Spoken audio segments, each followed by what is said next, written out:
Going down 21 against the defending Super Bowl champs in a division game is tough. We know we've got everything capable of coming back and winning this. This is when it gets fun.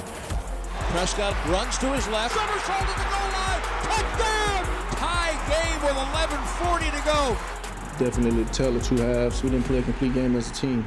Prescott back over the middle of slant. Pickett to the 21. That's money. 42-yard kick from Aubrey. Cowboys have won this football game. The question right now is just how we respond to it. And I have a lot of confidence in how we respond. Season was over for Dallas, down 21-0. Then their new look defense showed up.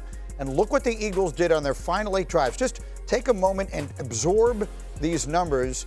Eagles, 0 points, punted 5 times, crucial fourth quarter takeaway. This, of course, doesn't include the fumble on the punt either. So afterwards, the Eagles left searching for answers. I'm not playing well. Just got to play better. That's really it. We made too many mistakes as a whole. Obviously, I had a mistake there. They wanted a little more, so you got to give hats off to them. In the end, we had an opportunity to win the game, and we didn't. And so we gotta own this one. Let it light a fire in us as a team and stay together and move forward. Are you surprised as an offense at this point that you haven't found consistency week in, week out? No. We've been here before. We'll figure it out. So they'll figure it out. We'll see. Obviously, look, what? You figure it out. We're in Thanksgiving. Yeah. We're in Thanksgiving. Like, if you haven't figured it out now, like, you can't, in this league, you can't flip a switch. It's just so hard to flip a switch. Like, they don't have an identity. And when I watched the Philadelphia Eagles, Dan and I was talking to Dan about this, I feel like there's an arrogance with the way the Philadelphia Eagles play on offense. Like, they just line up and expect you to, like, we're better than you and we're just going to beat you. I'm sorry. You're not. You're not better than teams up front, okay? And your elementary schemes in the passing game, it's not cutting the mustard. Yes, you have A.J. Brown, Devontae Smith, no question.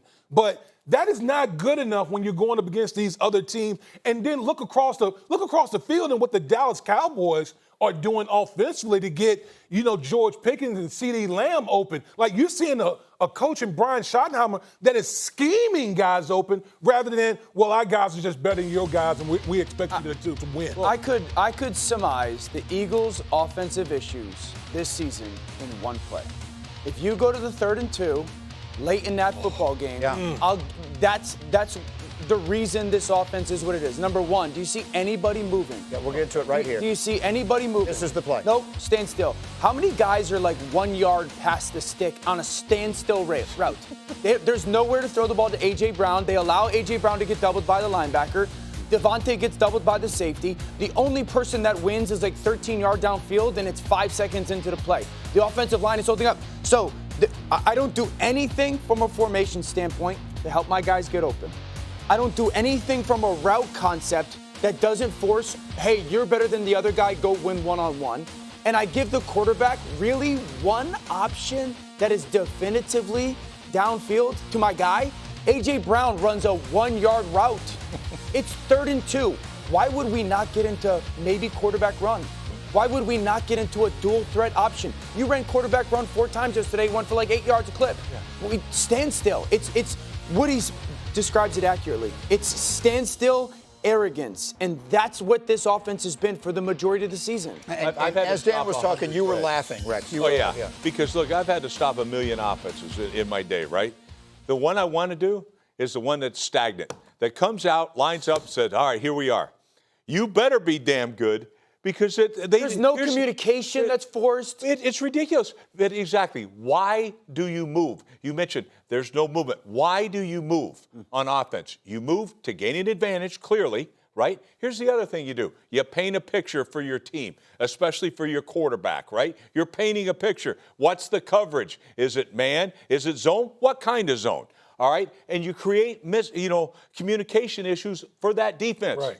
They gotta communicate with each other. And to me, that's what it is. When you don't, hell, we can go out. I'll line up and play you all day. I will play this Philadelphia Eagle thing all the time, and they will never score. I'm just telling you. And here's the thing. I think it's a joke. They don't do anything. Everybody knows. We've talked about it on this show multiple times. Yeah. When AJ's out there by himself or out to the extended guy, he's more than likely running that stupid 5-yard short in. That's what he runs on that route. I mean, Dallas knows it. And so there's this failure to, it's a lack of respect for the opponent in many ways of like, oh, they're aware, they're scouting, they know what we want to get to. And you mentioned the Rams. What did the Rams do all night last night? And they've been the best team in football. What are the 49ers going to be doing tonight? What are the Lions? What are everybody? Everybody ran the most. Right, everybody. most good offenses in the league. You know what's ironic is that this is exactly the conversation we were having last year about the Cowboys when Mike McCarthy was their head coach, and you were sitting here every single Monday. What'd I say? They're never moving. There's Team no paper offense. Exactly. Straight lines. There's no pre-snap movement. Yeah. And now we're seeing the Cowboys running that, and we're seeing the Eagles not doing it. Now it hasn't bitten them in the butt until yesterday. They're still 8-3.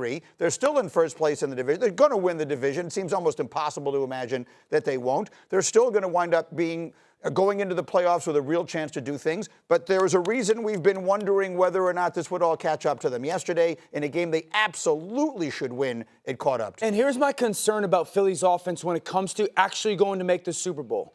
Yesterday, it became a very much so drop-back pass game. Right. I think they dropped back 70% of the time. When they do that with Jalen and Nick, it's bad news. That's just not how they're built.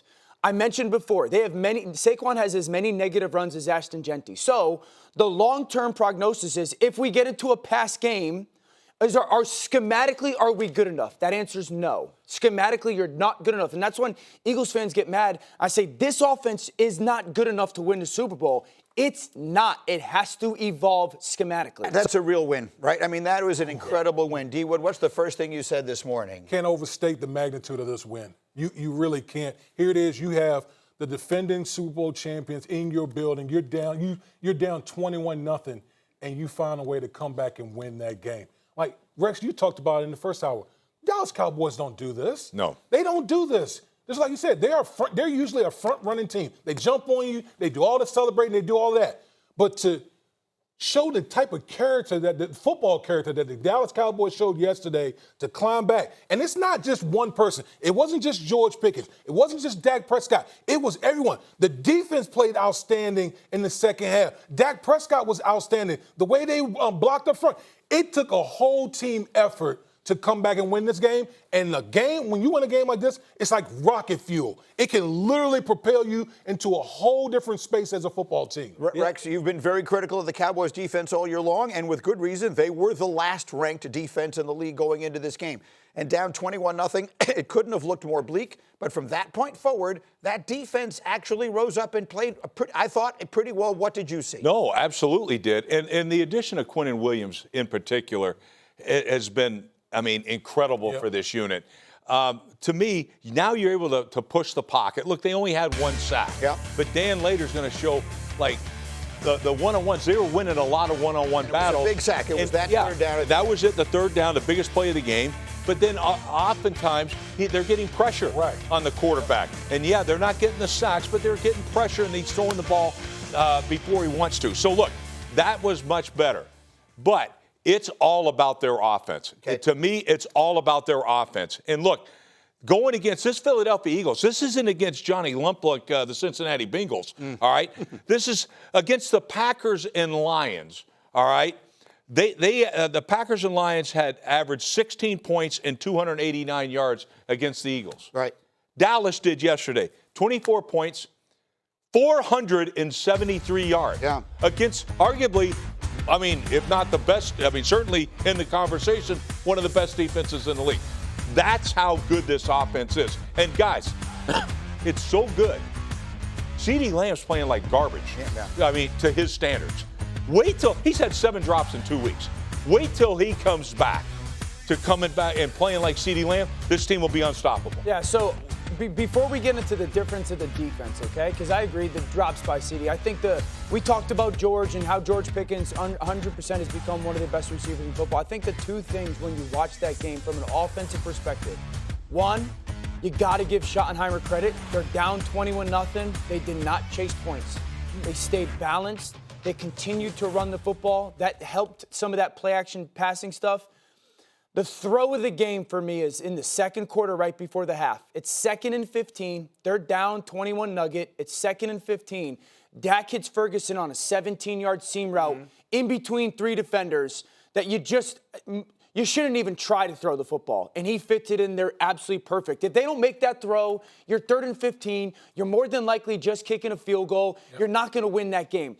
That is one of those. I thought Dak had 4 or 5 throws yesterday that were just perfect. And it's one of those throws that you just don't pay attention to enough.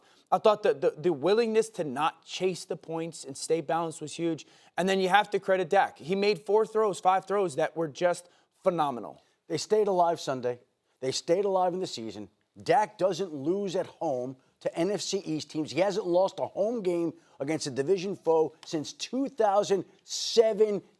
Schefter, you love calling for graphics. This is A11. A11. Let's go to it right now. 22 at home at the Jerry's World against division foes. Again, as tough and out as there is in football. They're at home. They're down 21. And instead, they staged one of the all-time comebacks in franchise history, something they've done only 3 other times, erasing a 21-point deficit. They do it to win the game. They do it to stay alive. They do it to set up a Thanksgiving Day that the NFL schedule makers have been concocting since the offseason when they said, we're going to have the Cowboys and Chiefs come off big comebacks right before Thanksgiving Day to set up the most watched regular season game in NFL history. Which it probably will be on Thursday. So it's the offense of the Cowboys. But again, I want to go back one more time because we're so hard on them, and rightfully so when they're bad. I thought you don't win that game if your defense doesn't hold the Eagles to 0 from the moment that they go up 21. Yeah, before we get to the tape, the 2 things. 1, they got in 5-man fronts a lot. Yeah. 5-man fronts a lot. And this is part of the predictability of Philly's offense. Just shot up field, penetration. I think the second thing is Overshown's speed has just had a massive impact. Tackling Saquon one-on-one multiple times.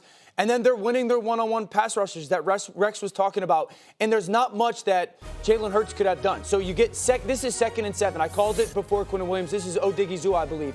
Watch what he does to the center. This is 2nd and 7, play action pass. We're underneath. This play's it's over. This play's dead because the one-on-one pass rush just wins at the point. There's no chance for Jalen Hurts to complete that football. Now we'll go to the right tackle. No Lane Johnson. This is in the second half. It's 3rd down. I'm just trying to throw an out route to the right side of your screen. Look where he starts, look where he finishes. He's in the quarterback's lap. No, Jalen Hurts is not 6 for 5. Okay, so a tackle getting pushed back into him is going to change the play. This is 3rd down. Mailata, one of the best left tackles in football. Look where he starts. Look where he finishes. Jalen Hurts is just hitting his back foot. He's in his lap.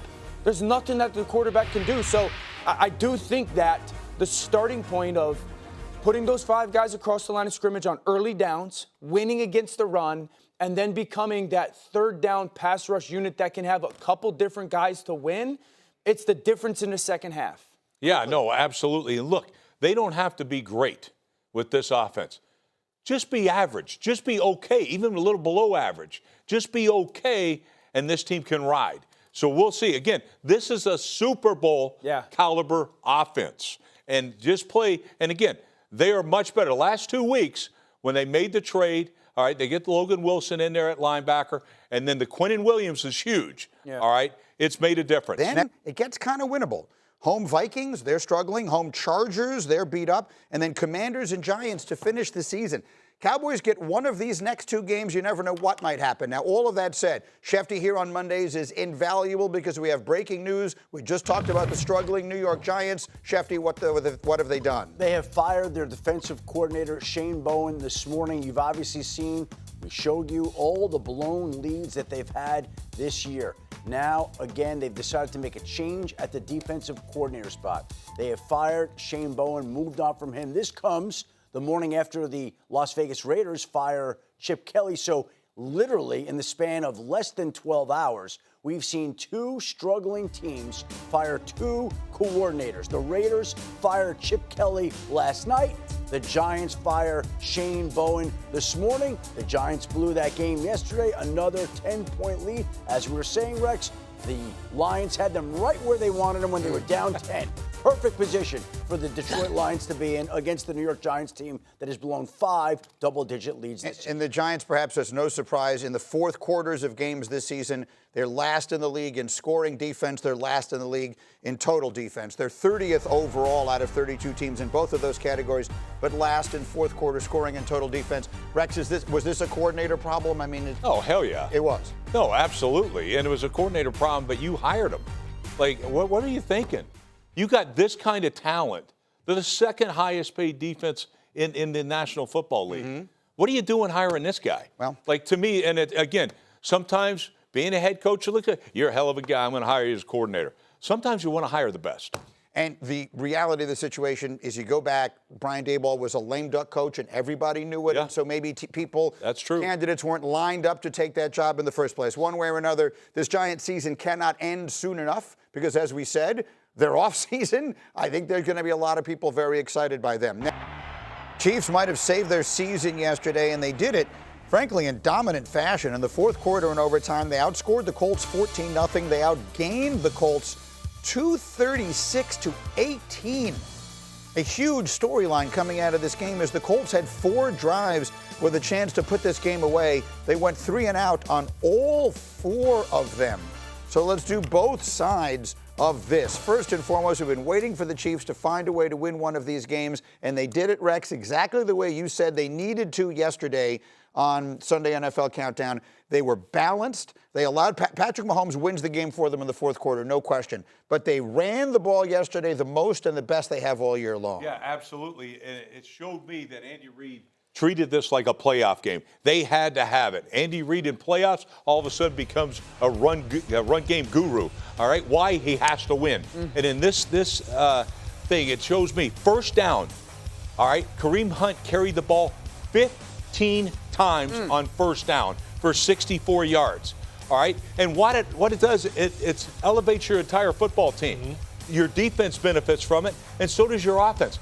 You're going to show later, Dan's going to show later about how this offense, they had receivers wide open in that fourth quarter and overtime. I wonder why. Here's why. 91 plays on offense for the Chiefs and 50 for the Colts. 91. That's why you see the attrition. Why are they getting separation? Because they got to defend the dang run all the time. And so to me, they controlled the game. They controlled the tempo of everything. Time of possession, Greeny, 42 minutes and 30 seconds against 25-28. All right, so before we get to the tape, this is why it matters. Last week, Andy Reid was talking about running the football, and he was like, you know, some of the runs I call become passes. So those are those RPOs, and they're good plays.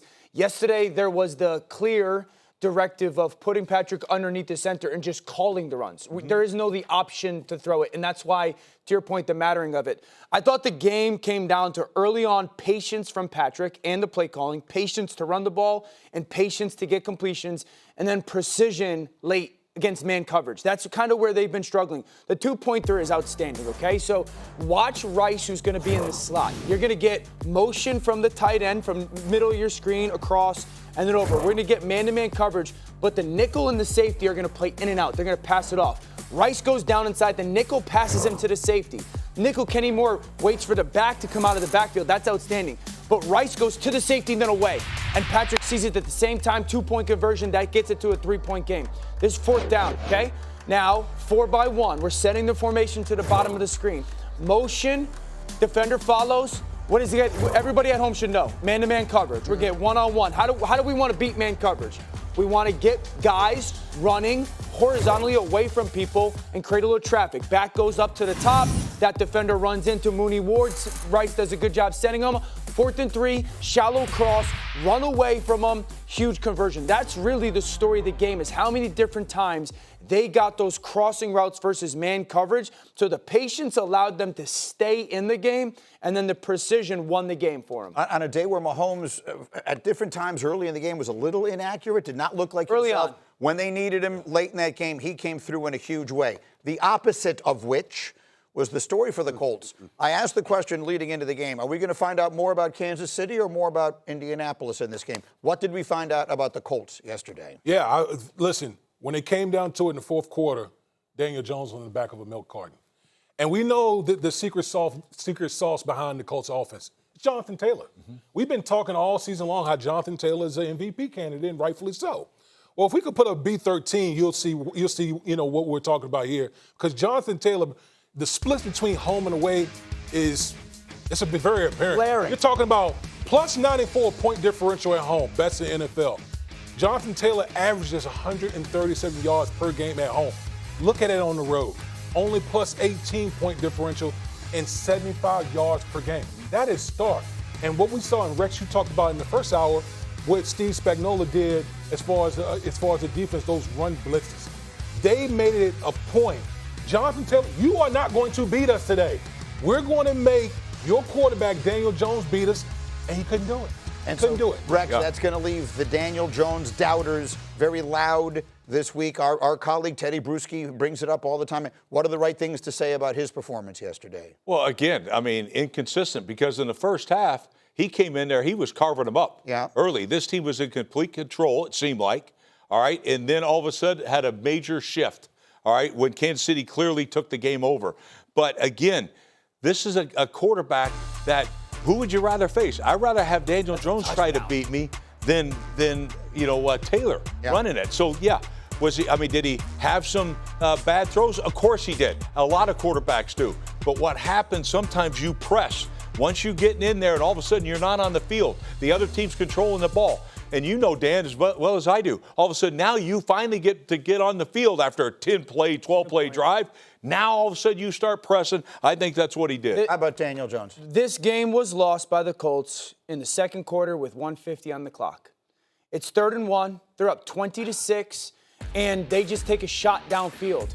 Overly aggressive. It's not even like a shot. It's just a drop back pass. He forces it into coverage. He should have thrown the ball up to the out route, but he doesn't. This leads to then going off sides on 4th down. They punt the ball away, and it becomes Chiefs go down, get 3 points, and then momentum going into the second half. That's when they lost the game. Daniel collapsed. He crumbled. There's no question about it. Shane Steichen's brilliant. This is the second time where I go, I don't really like the way that you philosophically manage that football game. Schefter, final word. Don't like taking the ball in overtime to start, and also don't like 4 3-and-outs. 4 3-and-outs to end the game there in the fourth quarter. And your best player only touching it twice in those Taylor. plays. Questionable day for Indianapolis. Huge day, Kansas City.